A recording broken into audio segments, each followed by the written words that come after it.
the modern seeker faces an ancient paradox. Hermetic wisdom is everywhere, yet almost no one understands it.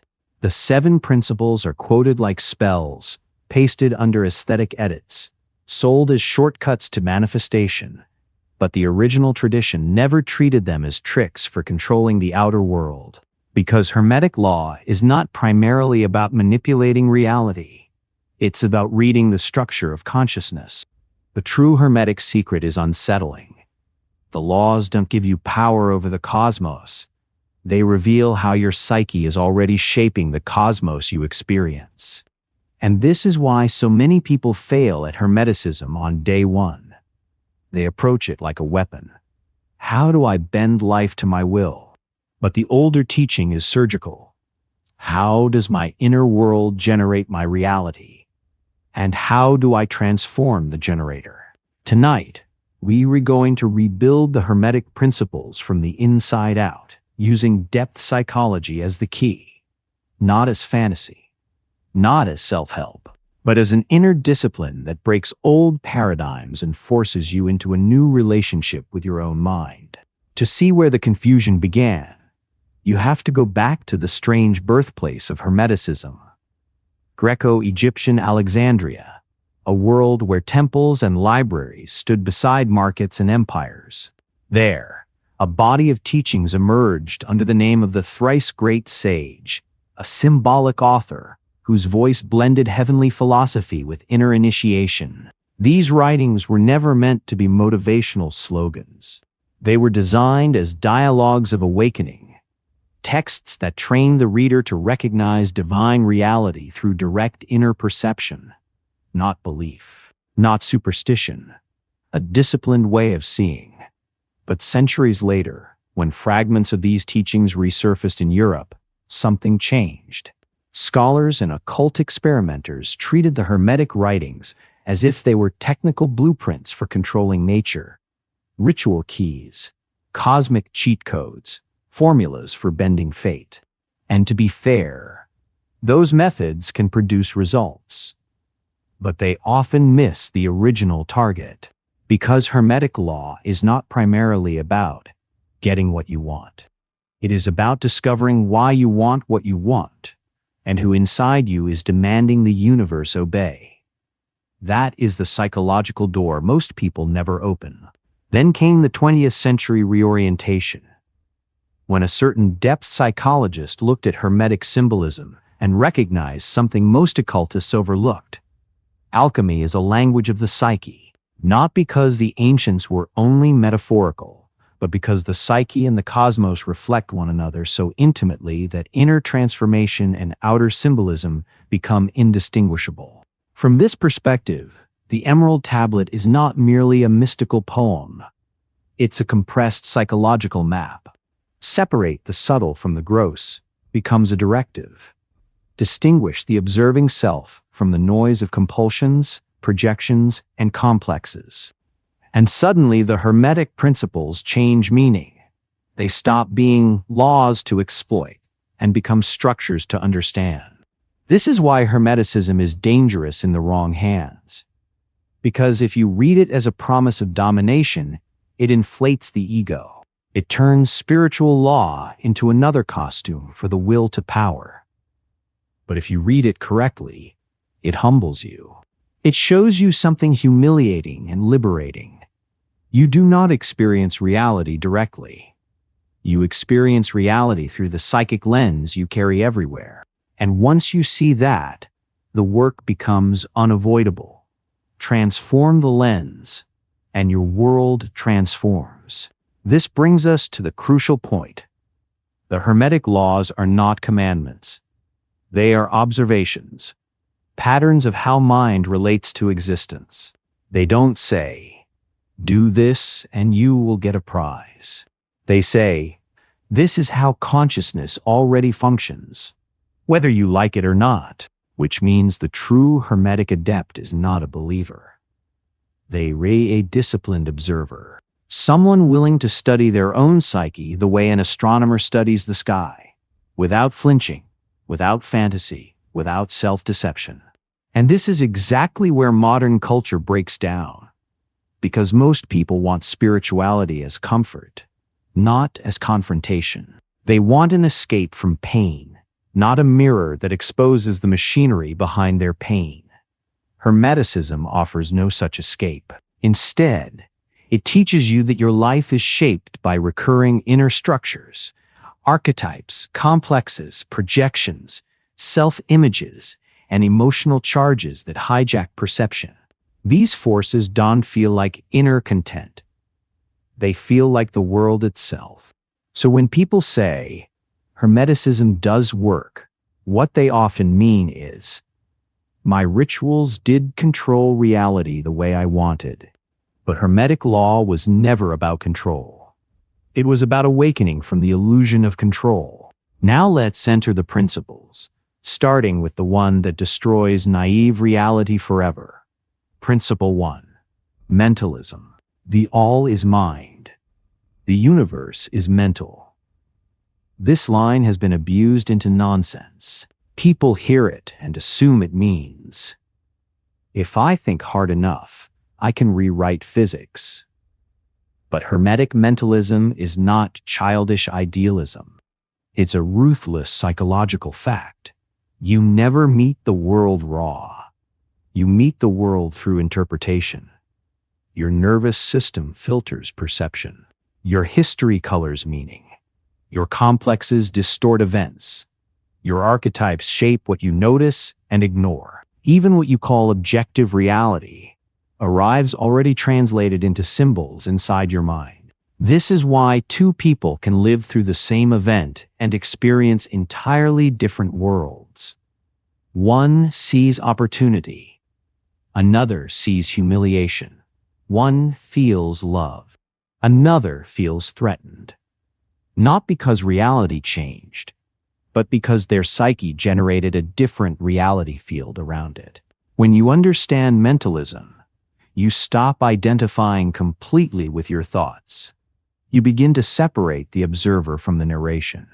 And for the first time, you recognize the terrifying truth. Your mind is not a tool you use.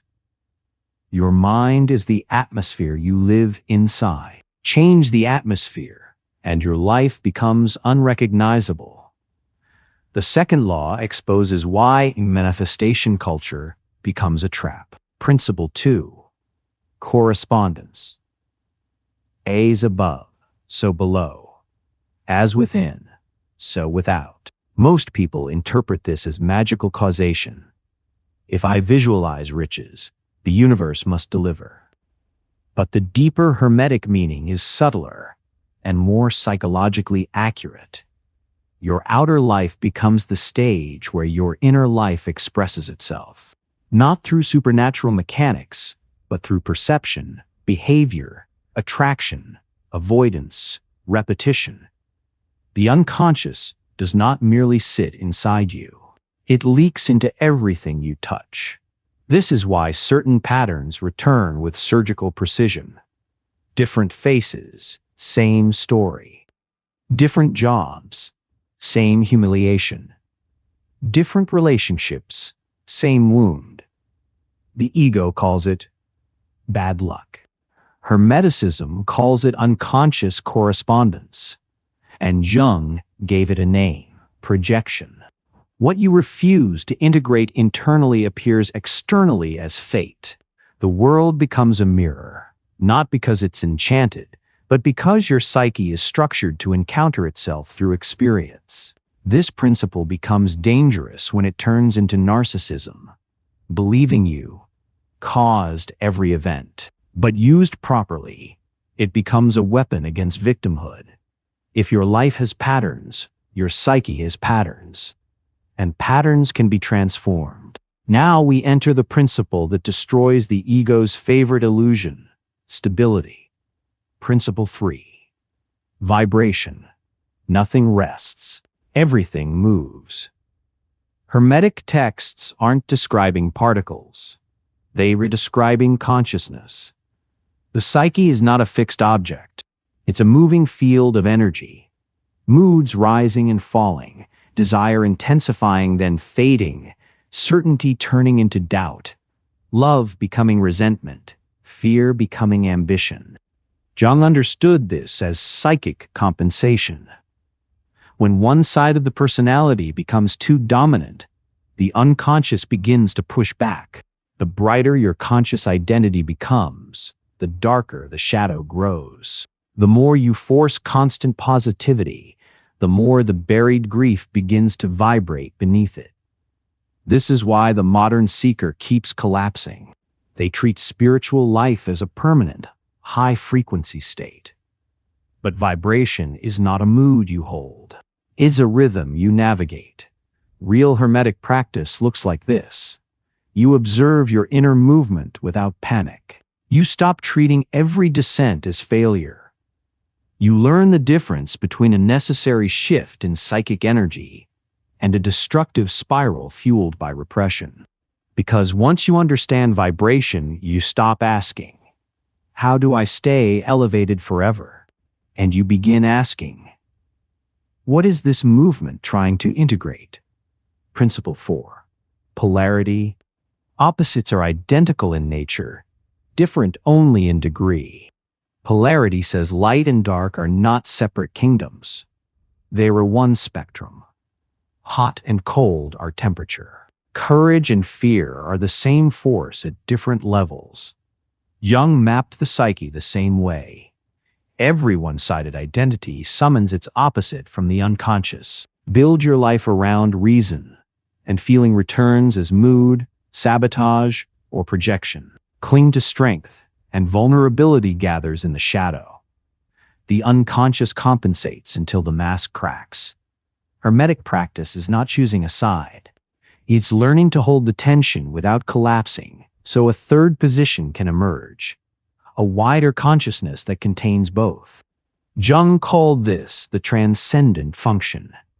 When polarity is understood, you stop asking, "How do I eliminate my darkness?" And you start asking, "What part of me have I exiled that now controls my fate?" Principle 5. Rhythm. Everything flows in and out. Everything rises and falls. This is the law that humiliates the ego's obsession with linear progress. The psyche does to evolve like a straight staircase. It evolves like the ocean. Advance, retreat, deeper return. Every real transformation requires descent. You integrate by going down into what you avoided, not by climbing upward into fantasy. Jung described this as progression and regression. Outward development must be balanced by inward return. If you ignore the downward movement, if you refuse silence, solitude, grief, shadow, you don't become enlightened. You become brittle. This principle explains why so many seekers break. They try to force constant expansion. They build spiritual routines like machines. But the psyche is organic. It needs seasons, action and rest, certainty and doubt, clarity and confusion. Hermetic wisdom does promise you permanent light. It teaches you how to move through darkness without losing your center. And if you fail to honor rhythm, the unconscious will enforce it through crisis. Your body collapses. Your relationships fracture. Your mind breaks its own illusions. Not as punishment, as correction. Principle 6. Cause and effect. Nothing escapes the law. The shallow interpretation is determinism. Everything is fixed. But psychologically, this principle is explosive because it destroys the last refuge of the ego, randomness as an excuse. In the psyche, nothing is arbitrary. Symptoms have causes. Patterns have roots. Even the sudden decision that changes your life was prepared by unconscious pressure for years. A panic attack is not meaningless. A recurring dream is not accidental. A repeating relationship wound is not bad luck. Hermetic causation reveals the hidden chains behind your suffering. Childhood imprinting, suppressed affect, inherited family narratives, archetypal forces that hijack perception. Jung called these autonomous patterns complexes, mini personalities inside the psyche that activate without your permission. They have their own logic, their own fears, their own cravings. And until you become conscious of them, they will operate your life like invisible rulers. This is where Hermeticism becomes practical. You trace the chain. You find the origin. You withdraw projection. You integrate what was split off. And the moment you do, fate starts to loosen. Because what looked like external necessity was partly internal compulsion. Principle 7. Gender. Masculine and feminine principles exist in everything. This principle gets misunderstood immediately because people reduce it to biology. But Hermetic gender is not about sex. It's about modes of consciousness. The masculine principle is discriminating, penetrating, structuring, decisive. The feminine principle is receptive, relational, synthesizing, intuitive. You need both to create anything real. A life built only on masculine force becomes rigid, obsessed with control. A life built only on feminine flow becomes unstable, unable to form structure. Jung framed this as anim and animus, inner contrasexual forces that must be integrated for wholeness. Not as stereotypes, but as psychological necessities. When a person rejects receptivity, they become spiritually violent, always pushing, always forcing outcomes, always needing certainty. When a person rejects structure, they become spiritually vague, floating through symbolism without embodiment, without ethical discipline. The Hermetic path requires sacred marriage, the union of these forces inside you. And when that integration begins, creativity increases, emotional intelligence deepens, the nervous system calms, because you are no longer at war with half of your own psyche. But this is where the real problem begins. Because understanding the laws intellectually is not the same as living them. Now we shift from theory to initiation, because Hermetic laws become dangerous the moment they turn into ego decoration. Most people learn Hermeticism the way they collect aesthetics, symbols, quotes, rituals, expensive books. The ego loves it because it feels powerful. It feels secret. It feels superior. But genuine application begins at stage 1. Mental primacy made real. This is the moment you stop saying, "All is mind," like a mantra, and start observing the machinery. You watch thoughts arise without permission. You notice emotional reactions hijacking perception. You see how a single trigger can rewrite your entire world in seconds. And you realize something humiliating. Your certainty is not truth. It's a mood with arguments. The practice here is simple but brutal. Build the inner witness. Separate "I am angry" into "anger is present." Separate "I am worthless" into "a worthlessness complex is activated." This is not detachment. It is clarity. Because until you can observe the mind, you cannot apply Hermetic laws at all. You were just hypnotized by your own inner narration while calling it spiritual mastery. This stage creates responsibility. You can no longer blame the external for your internal weather. You begin to see that what you call reality is partly an inner construction. And once that lands, you are forced into the second stage, correspondence, where the outer world becomes a mirror you can no longer ignore. Stage 2.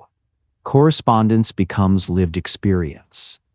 This is where seekers either become wise or become delusional. Because once you notice inner-outer parallels, the ego can twist the principle into narcissism.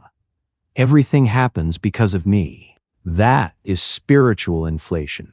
It is exactly what Hermeticism is meant to destroy. The correct application is sharper. You treat life as feedback. If the same conflict repeats, you don't ask, why is the world against me? You ask, what part of me keeps creating this doorway? This stage is where shadow work becomes unavoidable. The traits you despise in others begin to look familiar. The people you judge start carrying fragments of your own denied nature. The unconscious reveals itself through projections. And here a powerful technique appears: active imagination. Instead of repressing inner figures, you dialogue with them. The inner critic, the terrified child, the seductive impulse. The rage you pretend is not yours. You discover your psyche is not a single voice. It is a crowd. And the moment you stop treating these forces as enemies, you can integrate them. But integration is not comfort. It is confrontation with your own hidden motives. Practical transformation happens fast here. You stop trying to fix the world and start reorganizing your inner structure. Your problems become messages. Your triggers become maps. Then the third stage arrives: vibration and rhythm, where you learn the skill of moving through psychic waves without drowning. Stage 3. Working with vibration and rhythm. This is where the fantasy of permanent peace dies. The seeker discovers the psyche is not meant to be constantly stable. It is meant to oscillate. Expansion and contraction. Confidence and doubt. Desire and emptiness. Light and shadow. The immature response is to fight the cycle, to force productivity, to chase constant, high vibration, to treat every descent as failure. Hermetic rhythm calls that ignorance, because transformation happens through solve et cogila, dissolve and recombine. Every time a false structure collapses, something more authentic can form. But only if you can hold the tension without panicking. Jung called this holding the opposites. You remain conscious while contradictory forces pull you in different directions. Instead of choosing a side, you stay awake inside the conflict until a third solution emerges naturally. This produces a rare skill: tolerance for ambiguity. You become capable of saying, I am both strong and afraid. I love them and I resent them. I want solitude and I fear being alone. Not as contradictions to solve, but as polarities to integrate. The danger here is misusing rhythm as an excuse for dysfunction. This is just my cycle. Real rhythm includes return. It includes recombination. It includes discipline, which leads to the fourth stage: polarity integration, where the ego must give up its one-sided identity and allow wholeness to restructure the personality. Stage 4. Polarity integration. The ego's one-sided identity must die. Every identity is purchased with a repression. If you pride yourself on rationality, feeling becomes your shadow. If you cling to independence, dependency becomes your secret wound. If you live as the good one, cruelty gathers in the basement. Hermetic polarity reveals the hidden cost. What you deny does not vanish. It returns as compulsion, sabotage, fate. This stage is the sacred marriage inside the psyche. Structure and flow, logos and eros, strength and receptivity. The work is uncomfortable because it feels foreign. It does feel like becoming better. It feels like becoming whole. And at the peak of this process comes the crisis, the blackening, where old meaning collapses. This is the point where Hermetic study becomes initiation, the death of your previous self-image. If you endure it consciously, a new center forms. Not ego control, but psychological objectivity. The ability to observe your inner world without being possessed by it. That is the philosopher's stone in psychological language. a stable relationship between conscious and unconscious, where you are no longer a prisoner of hidden forces. The Hermetic Laws were never meant to make you powerful over life. They were meant to make you conscious within life. The gold you seek is not outside you. It is the will that kindles the flame, and the courage to be transformed by it.